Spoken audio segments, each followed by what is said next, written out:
찬송하리로다. 하나님, 곧 우리 주 예수 그리스도의 아버지께서 그리스도 안에서 하늘에서 간 모든 신령한 복을 우리에게 주시되, 곧 창세전에 그리스도 안에서 우리를 택하사 우리로 사랑 안에 그 앞에 거룩하고 흠이 없게 하시려고 그 기쁘신 뜻대로 우리를 예정하사 예수 그리스도로 말미암아 자기의 아들들이 되게 하셨으니, 이는 그가 사랑하시는 자 안에서 우리에게 거저 주시는 바 그 은혜의 영광을 찬송하게 하려는 것이라. 하나님 고맙습니다. 오늘도 수요일을 맞아 저희들 주님의 제단으로 인도하여 주시고 하나님께 감사하며 오늘 이렇게 수요 예배를 드릴 수 있도록 허락하여 주시는 애 감사드립니다. 이 시간 주 성령과 함께 주님 임재하여 주셔서 우리의 마음을 위로하게 하시고, 우리들이 소망과 꿈을 가짐할 때마다 소망과 꿈을 성취하게 하옵소서. 우리 교회가 새롭게 세워지는 모든 과정도 하나님께서 주관하시고 우리의 자녀들과 자손들이 영원히 복받게 하옵소서. 예수님 이름 받들어 기도드리옵나이다. 아멘. 하나님의 말씀은 누가복음 15장 11절에서 31절, 신약성경 121쪽입니다. 또 이르시되 어떤 사람이 두 아들이 있는데 그 둘째가 아버지에게 말하되, 아버지여, 재산 중에서 내게 돌아올 분깃을 내게 주소서 하는지라.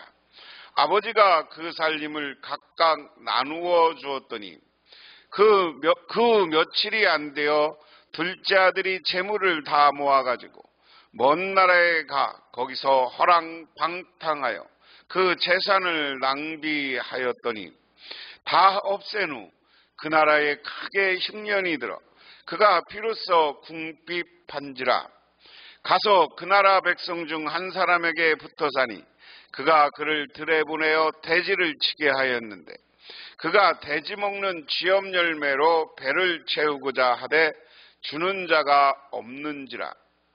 이에 스스로 돌이켜 이르되, 내 아버지에게는 양식이 풍족한 품꾼이 얼마나 많은가. 나는 여기서 추려 죽는구나. 내가 일어나 아버지께 가서 이르되, 아버지, 내가 하늘과 아버지에게 죄를 지었사오니 지금부터 아버지의 아들이라 일컬음을 감당하지 못하겠나이다.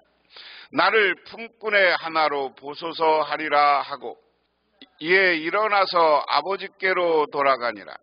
아직도 거리가 먼데 아버지가 그를 보고 측은히 여겨 달려가 목을 안고 입을 맞추니, 아들이 이르되, 아버지, 내가 하늘과 아버지께 죄를 지었사오니 지금부터는 아버지의 아들이라 일컬음을 감당하지 못하겠나이다 하나, 아버지는 종들에게 이르되 제일 좋은 옷을 내어다가 입히고 손가락에 가락지를 끼우고 발에 신을 신기라. 그가 살찐 송아지를 끌어다가 잡으라. 우리가 먹고 즐기자. 이 내 아들이 죽었다가 다시 살아났으며 내가 잃었다가 다시 얻었노라 하니 그들이 즐거워하더라. 맏아들은 밭에 있다가 돌아와 집에 가까이 왔을 때 풍악과 춤추는 소리를 듣고 한 종을 불러 이 무슨 일인가 물은데, 대답하되 당신 동생이 돌아왔음에 당신의 아버지가 건강한 그를 다시 맞아들이게 됨으로 인하여 살찐 송아지를 잡았나이다 하니, 그가 노하여 들어가고자 하지 아니하거늘 아버지가 나와서 권하건대 아버지께 대답하여 이르되, 내가 여러 해 아버지를 섬겨 명을 어김없었거늘 내게는 염소 새끼라도 주어 나와 내 벗으로 즐기게 하신 일이 없더니, 아버지의 살림을 창녀와 함께 삼켜버린 이 아들이 돌아오매 이를 위하여 살찐 송아지를 잡으셨나이다. 아버지가 이르되, 예, 너는 항상 나와 함께 있으니 내 것이 다 내 것이로되 이 내 동생은 죽었다가 살아났으며 내가 잃었다가 얻기로 우리가 즐거워하고 기뻐하는 것이 마땅하다 하니라. 아멘. 영국의 대철학자요, 수학자였던 알프레드 화이트 헤드는 젊은 시절에 학문에 심취해서 신앙에 대한 깊은 회의에 빠지게 되었습니다. 급기야는 교회도 출석하지 않게 됐습니다. 세월이 흘러 그도 어느덧 인생의 황혼기에 접어들었습니다. 하루는 그가 사는 도시에 폭설이 내렸습니다. 서둘러 집으로 돌아오던 그는 한 노파가 눈 구덩이에 빠져 있는 것을 보게 됐습니다. 그는 얼른 노파를 구해 주었습니다. 노파는 그것에 대한 고맙다고 하면서 이렇게 물었습니다. 내게 큰 친절을 베푸시는 것을 보니까 깊은 신앙을 가지고 있는 분이 분명한데 어느 교회에 출석하고 계십니까? 그가 신앙생활을 하지 않는다고 대답했더니 노파는 의외라는 듯이 이렇게 말합니다. 아니, 다 늙어서 어쩌자고 아직도 예수님을 믿지 않는단 말이요. 그러다가 나처럼 뜻밖의 사고를 당하면 어쩌라고 그러시오. 나는 저 눈거덩이에서 죽는 줄 알고 열심히 찬송을 부르고 있었구만. 그는 노파의 확신에 차 있는 대답을 듣고 자기가 지금껏 탐구해오던 학문에 대한 회의가 들기 시작했습니다. 그리고 신앙을 다시 회복해서 교회에 나가게 되었다. 탕자의 비유 이렇게 이야기합니다. 자, 13장 14장에서 보면 예수님이 저 갈릴리 땅에서 예루살렘으로 이제 쉽게 말하면 돌아가시려 오는 거예요. 십자가에 매달려 돌아가시려고 오는 중이야. 그런데 예수님에 대한 명성을 들은 사람들이 많이 나와서 예수님을 환영하기도 하고 예수님을 질문하기도 합니다. 그런데 중요한 건 예수님을 환영하면서도 예수님이 가는 곳마다 예수님에게 어려운 질문을 하고 예수님에게 대적하는 사람들이 있었어요. 그래서 예수님을 대적하는 사람들이 누구였느냐? 율법학자, 바리새인 사람. 이 사람들은 오늘로 얘기하면 신학교 교수이고요, 목회자들이에요. 그러니까 성경에 대해서 잘 아는 사람들. 성경에 대해서 잘 아는 사람들. 그리고 이 사람들은 성경에 대해서 잘 알고 두 번째, 선민의식이 있어. 시온주의라고 하기도 하고 오늘 선민의식이라고 했어요. 선민의식은 뭐냐? 우리 바리새파 사람과 우리 율법학자 이 사람들은 다 어떤 사람들이에요? 유대인이에요. 지금 여기. 이 사람들이 다른 민족이 아니라 우리들만 구원받는다는 생각을 가지고 있어요. 우리들만 구원받는다. 우리들만 선민의식이라면 우리들만 하나님께 택함받았다. 이런 생각을 가지고 있어요. 그런데 하나님의 아들인 예수님이 왔는데 예수님의 말씀과 가르침과 예수님의 행동을 보고 예수님을 환영하기보다는 예수님을 비판하고 예수님을 죽이려고 하는 사람들이에요. 자, 이런 선민의식을 가진 사람들에게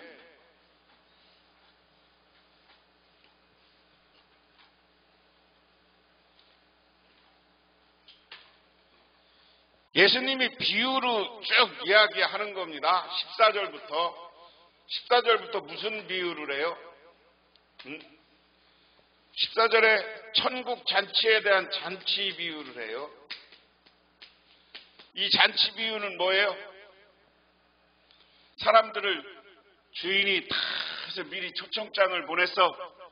초청장을 보내서 오라고 하니까 잔칫날이 돼서 핑계를 댔어요. 무슨 핑계? 응? 나 결혼한 지 얼마 안 됐다. 나 오늘 저 일하러 가야 된다.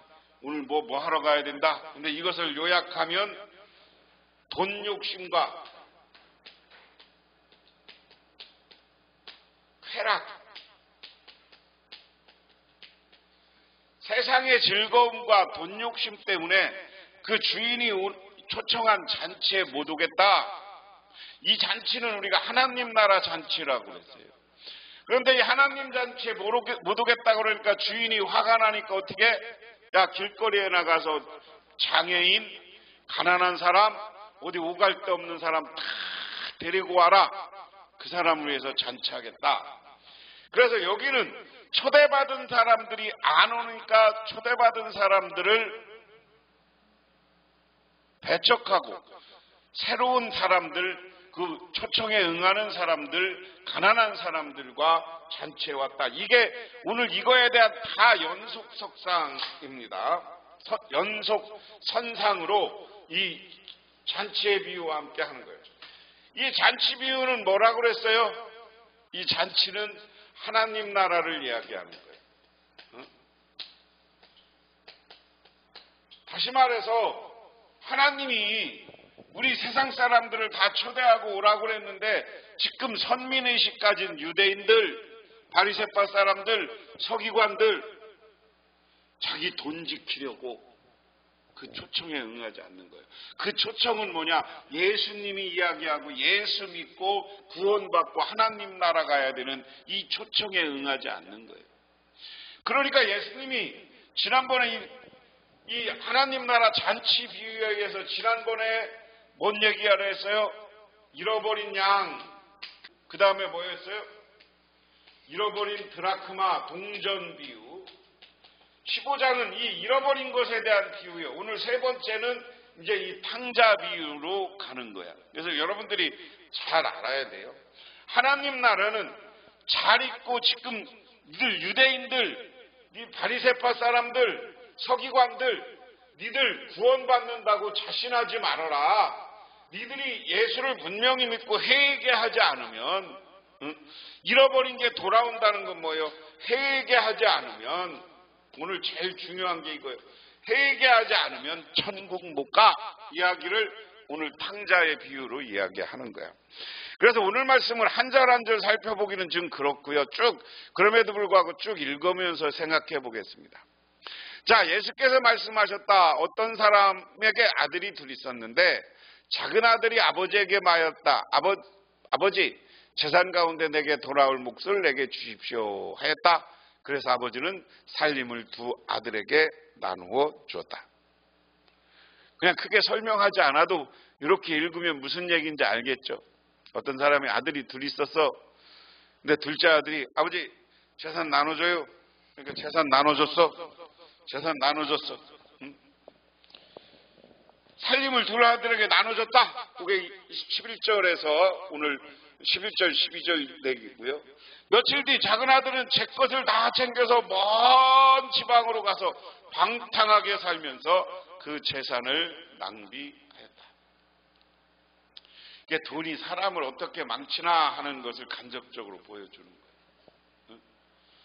그래서 아버지가 재산 나눠주니까 그 돈 갖고 우리 요즘 우리말로 하면 딴 동네로 튕겨. 아버지 안 모시고 아버지 재산 갖고 잘 먹고 잘 살으려고 딴 동네로 도망간 거야. 그러니까 여기 아들이 재산 나눠주니까 튀었어. 아버지 재산 갖고 텄어. 잘 먹고 잘 살라고. 먼 지방으로 갔대요. 그 다음에 그가 모든 것을 탕진하였을 때 그 지방에 크게 흉년이 들어 그는 아주 궁핍하게 되었다. 여기 13절이 중요한 거예요. 여기 허랑방탕하여 재산을, 아까 이거는 며칠 뒤 그 아들은 제 것을 지켜서 먼 지방으로 거기 방탕하게 살면서 세 번역은 그런데 여기 중요한 말이 허랑방탕하여 재산을 낭비하였다. 그가 모든 것을 탕진하였을 때 그 지방에서 크게 흉년이 들어 아주 궁핍하게 되었다. 흉년이 들으면 낮은 거 쳐다볼 수 있어요? 없어요? 응? 없죠. 응? 여러분, 내가 어려운데 남 돌보기 쉽지 않은 거야.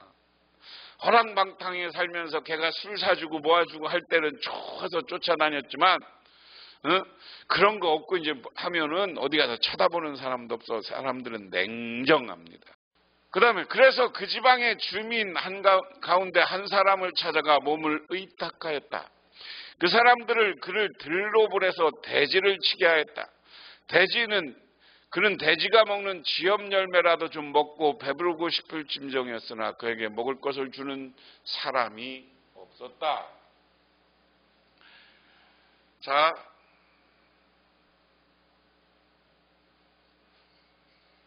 이게 지엽나무입니다. 크면 지엽나무가 이런 거예요. 이렇게 크기도 하고 여기 더 작은 것도 있어요. 이게 지엽나무 열매입니다. 보통 여기서 먹었다는 열매. 이게 뭐예요? 콩. 콩이잖아, 콩. 이게 다 익으면 이렇게 되는 거, 새까맣게 변하는 거예요. 익어서 하면은 여기 이게 콩 까는 거야. 알맹이 까서 이걸 먹는 거야. 이게 지엽나무라는 거야. 이걸 돼지한테 주는 거고, 그래서 보통 원어로 찾으면 지엽나무 열매가 이거라는 이야기가 있고, 보통 돼지 지엽나무는 이게 돼지 지엽나무라고도 하는 사람들이 있어요. 이건 조금 열매가 조금 떫고 좀 그런 열매죠. 이거. 이스라엘에서는 이게 지엽나무다라고 하는 거고, 이제 우리가 알기는 우리나라 동양에서는 이게 돼지 지엽나무다 이렇게 얘기하는데, 보통 이제 학자들은 이게 맞을 거다 이렇게 이야기해요. 그래서 저런 나무 열매를 먹는데 저것도 먹고 싶어도 풍족하게 주고 먹을 것을 주는 사람이 없었다. 그래서 먹을 것도 안 주니까 오늘 17절에 그제서야 정신이 들어서 이렇게 말하였다. 내 아버지의 그 많은 품꾼들이 먹을 것이 남아도는데 나는 여기서 굶어 죽는구나. 지엽 열매도 먹을 게 없어. 그거마저도 풍족하게 주는 사람이 없어. 먹을 것을 주는 사람이 없어. 여기 먹을 것을 주는 것도 없지만 제일 문제가 뭔지 알아요? 자기가 살아온 데랑 다른 환경에 가면 음식 문제가 제일 심각한 거야. 그래서 제정신에 들어서 품꾼들에게 먹는 것이 나도 나말로 나는 굶어 죽는구나. 내가 이런 아버지께 들어가서 이렇게 말씀하셨다. 내가 아버지와 하늘과 아버지 앞에서 죄를 지었다. 나는 더 이상 아버지 아니라고 불릴 자격이 없으니 나는 품꾼의 하나로 삼아 주십시오. 그는 일어나 아버지께로 갔다. 그가 아직도 먼 거리에 있는데 그의 아버지는 그를 보고 측은히 여겨 달려가 그의 몫을 껴안았다. 자, 여기서 제일 중요한 건 회개했다는 거예요. 회개. 가만히 생각해 보니까 우리 집에 하인들도 잘 먹고 잘 살아. 나는 여기 굶는데. 그러니까 나 아버지한테 가자. 아버지한테 가서 일꾼이라도 하면서 살자. 그러고 일어서서 갔다. 여기 제일 중요한 게 일어서는 거예요. 여러분들 어떤 문제와 어려움이 있을 때 하나님을 보고 일어서서 회개하고 돌아오는 사람이 돌아와야 되는 거야. 응? 그래서 돌아온 아들이야. 응? 그래 돌아오니까 아버지가 멀리서 보니까 아들이야. 그러니까 아들인 거 걸음걸이 이런 거 다 보거든요. 그 아버지는 멀리 가서 있으면 눈에도 아들 언제 오나 생각하는 거예요. 언제 오나. 가보니까 걸음걸이가 아들이야. 아버지, 근데 아들은 이 아버지를 못 알아봐. 그래서 아들이 오는 것을 보고 뛰어가서 목을 껴안고 입을 맞췄다. 아들이 아버지에게 말했다. 아버지, 내가 하늘과 아버지 앞에 죄를 지었습니다. 이제부터 나는 아버지의 아들이라고 불릴 자격이 없습니다. 이렇게 회개하고 들으니까 그런 아버지는 종에게 말하였다. 어서 가장 좋은 옷을 꺼내서 그에게 입히고 손에 반지를 끼우고 발에 신을 신겨라. 그리고 살찐 송아지를 끌어내다가 잡아라. 우리가 먹고 즐기자. 나는 이 아이를 죽었다 살아났고 이 아들은 죽었다 내가 잃어버렸다 되찾았다. 그래서 잔치를 벌였다. 여러분 한번 여쭤볼게요. 소를 잡았다는 건 얼마나 큰 잔치야. 옛날에 우리나라는 잔치면 결국 뭐 잡어? 돼지 잡어. 이 이스라엘은 뭐 잡어? 이스라엘은 돼지를 안 먹어. 그럼 뭐를 잡어? 소 잡어요? 얼마나 부자들이나 소 잡지. 이스라엘에서 제일 많이 먹는 고기가 뭐요? 양고기지. 걔네들은 양 잡잖아. 양이나 하나 잡아야 되는데 소를 잡았다는 거예요. 소를. 얼마나 살찐 소를 잡았어. 여기 살찐 송아지를 잡았어. 근데 소도요, 여러분, 우리나라에서, 미국에서 우리나라에 소를 수입해 올 때 24개월, 30개월이 안 된 소를 잡아. 송아지. 왜? 그 소가 맛있어. 30개월이 넘으면 소가 어때? 질겨서 못 먹어. 질겨서. 여러분, 일소들 소 잡으면 질겨서 못 먹는 거요.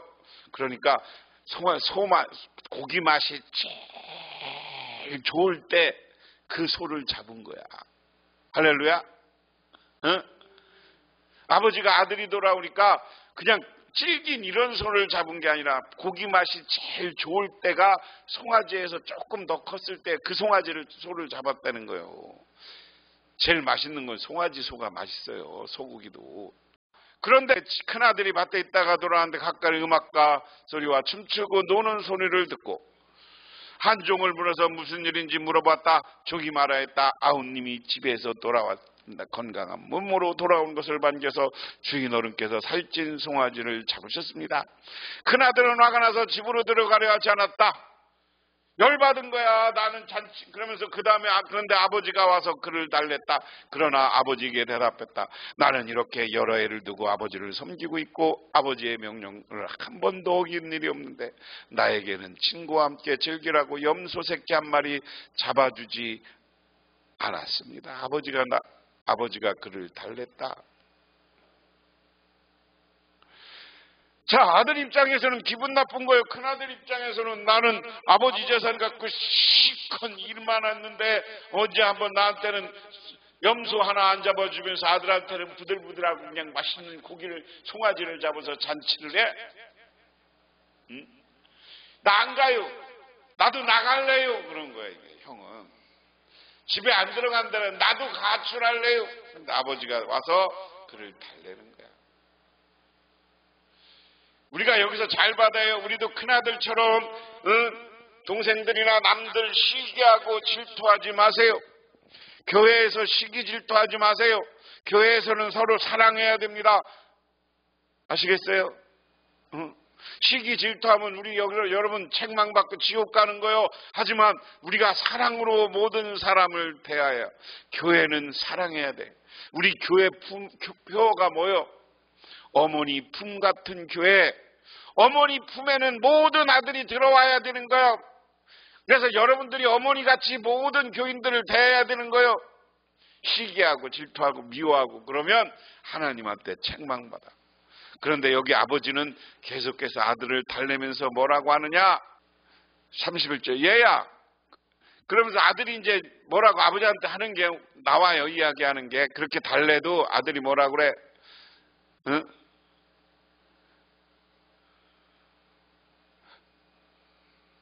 이렇게 여러 해 두고 아버지를 섬기고 있는데 아버지는 명령 한 번도 어긴 일이 없는데 나에게는 친구와 함께 염소 새끼 한 마리를 주신 적이 없습니다.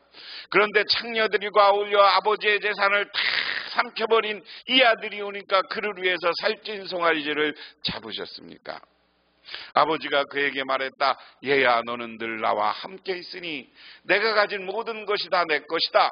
그런데 너는 이 아우는 죽었다 살아났고 내가 잃어버렸다 되찾았다 즐기며 기뻐하는 것이 마땅하다. 자, 여기서 여러분 중요한 겁니다. 아버지는 뭐라고 하느냐? 너는 나랑 있었잖아. 이거 다 네 거요. 너 네 거 네가 아끼는 거지. 네가 네 걸 잡아먹으려고 그래. 그걸 잡아먹고 싶으면 잡아먹어. 그 얘기입니다. 그래서 아버지가 뭐라는 게, 야, 잃어버린 아들이야. 죽었다 살아나. 너도 자식 키우는데 네 아들 어디 갔다가 와보면 살아면 다시 돌아오면 좋아 안 좋아? 좋은 거죠. 자식. 그러니까 하나님은 오늘 여러분들이 이게 예수님이 이 돌아온 아들 탕자의 비유를 하는 이야기는 하나님 나라를 이야기하는 거였어요. 여기 아버지는 하나님을 상징하는 거고 아들은 우리를 상징하는 거야. 그 이야기는 뭐냐? 너희들 타락했고 하나님을 떠났어도 돌아오면 하나님이 기뻐한다는 거예요. 하나님은 회개하고 돌아오는 자를 기뻐한다는 거예요. 믿으십니까? 믿으십니까? 교회 목사도 마찬가지예요. 교인들이 말 안 듣고 하다가도 회개하고 목사님 교회 열심히 하는 거 보면 나한테 뭐 잘못했다고 할 필요도 없어. 하나님 앞에 회개하고 그 다음에 교회 헌신 봉사 잘하면 돼. 그러면 하나님이 기쁘면 목회자도 기쁜 거예요. 그래도 늘 아들이 잘 있나 아버지는 어떻게 보고 싶기도 하고 그놈의 새끼 어딨나 전화해보고 싶은데 그런 반응이 그래도 부모 마음은 그 아들 생각. 중국에 유명한 말이 있습니다. 중국에서 다정하게 살고 있는데 딸이 둘이 있었어. 딸은 욕심이 많고 큰딸은 둘째 딸은 욕심이 없어. 순종해요. 그런데 그러다 나중에 커서 딸은 큰 부잣집으로 시집을 갔어. 근데 둘째 딸은 참 가난한 농사꾼한테 산속에 시집을 갔는데 얼마나 찢어지게 가난한지 맨날 나무를 해서 나무 하다가 시장에 팔고 그거 갖고서 간신히 연명하고 하는 집으로 시집을 갔어. 그래서 매일 나무를 해서 장날이 되면 그 장으로 그걸 나무를 메고 와. 그러다가 나무도 잘 안 팔려. 그러면 나무를 메고 오다가 열이 받으니까 옆에가 오는데 큰 바닷가 호수가 있는데 거기다 나무를 집어 던지고 오는 거야. 몇 번을 그래. 그러다가 어느 날은 거기서 갔다가 오는데 나무를 또 버리려고 오는데 거기 바닷속에서 물속에서 누가 톡 튀어나오더니 하루는 용왕님이 당신을 보잔다는 거예요. 자기가 용왕님 비서란다는 거예요. 그래서 이 용왕님이 보시자고 해서 부인을 모시고 오랍니다. 그래서 이 동생이 용궁으로 그 비서를 따라 갔어요. 그런데 용왕님이 혼날 줄 알고 갔는데 검은 고양이 한 마리를 주면서 하루에 이 고양이에게는 주의사항을 했는데 5홉의 팥 외에는 주지 마라. 한 매달만 딱 요만큼만 주라는 거예요. 조금만 주지 많이 주지 말아라. 그래서 집에 와서 고양이를 키우는데 이 고양이한테 시킨 대로 팥을 5홉씩 탁 주니까 똥을 싸는데 아주 노랴. 가만히 보니까 금 똥을 싸. 그래갖고 이것을 용왕님이 시키는 대로 매일 5톱씩 주니까 얘가 금을 5개씩 맨날 똥을 싸줘갖고 그걸 팔아갖고 부자가 됐대요.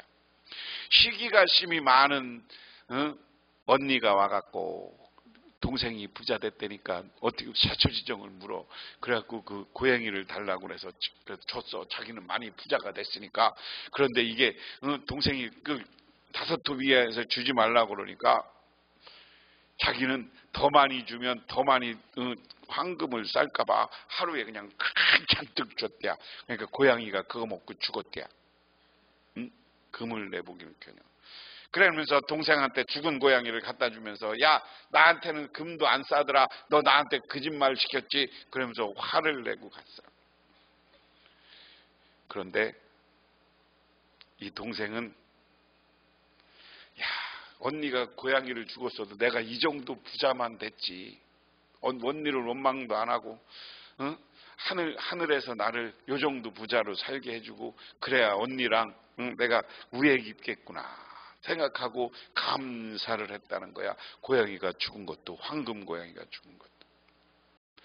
이야기 속에서는 우리가 세상에서 오늘 아까 형처럼 욕심 부리고 하지 말라는 거요. 베풀고 나누는 삶을 살아야 된다는 거요. 그러면 하나님이 놀라운 은혜와 축복을 베풀어 주시는 줄 믿으시기 바랍니다. 오늘 마지막이 중요한 거예요. 형제들을 이 돌아온 아들 죽었다 살아난 아들을 보면 기뻐. 하나님은 우리가 잘못하고 죄를 짓고 범죄를 할 수도 있어요. 그렇지만 하나님께 돌아와서 회개하고 하나님을 잘 섬기고 예배하고 교회 봉사하면 우리를 보고 기뻐해서 놀라운 은혜와 축복을 채워주는 거예요. 아들이 오면 잔치를 베풀고 그 아들이 그 다음부터 아버지는 종으로 살았어요. 아버지 아들로 살았어요. 아버지 아들로 복받고 사는 것처럼 여러분들도 그와 같은 놀라운 축복이 임하게 되는 줄 믿으시기 바랍니다. 기도하겠습니다. 하나님 아버지, 우리들은 먼저 택함 받았다고 하나님 앞에 교만하지 않게 하시고 내 것을 내려놓고 늘 허물과 죄 가운데 하나님께 회개하게 하여 주시옵소서.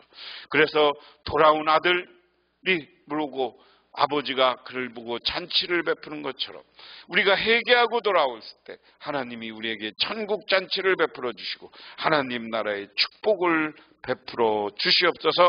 예수님 이름 받들어 기도드리옵나이다. 아멘. 지금은 우리를 죄 가운데서 구원해 주시고 우리들에게 부활의 승리 모습을 보여주신 우리 주 예수 그리스도의 은혜와 온 우주를 창조하신 성부 하나님의 사랑하심과 우리 삶 가운데 찾아와서 우리를 이끌어가시는 성령님의 인도하심, 오늘 주님께 나와 기도하고 간구하며 우리가 하나님 앞에 변화받기로 결단하고 들어가는 우리 복면교회 모든 성도님들과 그 가정 영원토록 함께 하시기만을 간절히 축원하옵나이다.